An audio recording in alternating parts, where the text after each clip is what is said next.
Power ட்ரில்லருடைய கலப்பைங்களுடைய side பிளேடுங்கள்லாம் தேஞ்சு போயிடுச்சுங்க. ஒரு 80 மணி நேரத்துக்கு மேலே ஓடிருச்சு. அதனால சரியாக களையும் புல்லையும் வெட்டுறதில்ல, மண்ணையும் சரியாக வெட்டுறதில்ல. அதனால புதுசாக பிளேடு வாங்கி போட்டால் மட்டும்தான் அடுத்து நம்ம வந்து அந்த களையை மண்ணெல்லாம் வெட்ட முடியும். அதனால் தருமபுரியில் இருக்கக்கூடிய ஓம் சுபா ஏஜென்சியில் போயிட்டு இந்த பிளேடு வாங்கியிருக்கோங்க. ஒரு பிளேடோட ரேட்டு வந்து பார்த்திங்கன்னா 100 ரூபா. இதிலே 2 குவாலிட்டியாக இருக்குது.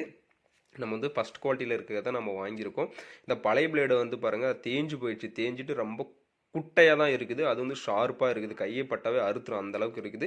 இதில் வந்து மாட்ட தெரியாதவங்களுக்கு வந்து எப்படின்னா கடையிலே மாட்டி கொடுக்குறாங்க. அது வந்து 500 எக்ஸ்ட்ரா சார்ஜ் எடுக்கிறாங்க. நம்ம வந்து அந்த 500 வேஸ்ட் பண்ணக்கூடாது அப்படின்றதுக்காக நாம்ளே மாட்டிகிட்ருக்கோம். ஒவ்வொரு அட்டாச்மெண்ட்டில் வந்து 4 பிளேடு தேவைப்படுது.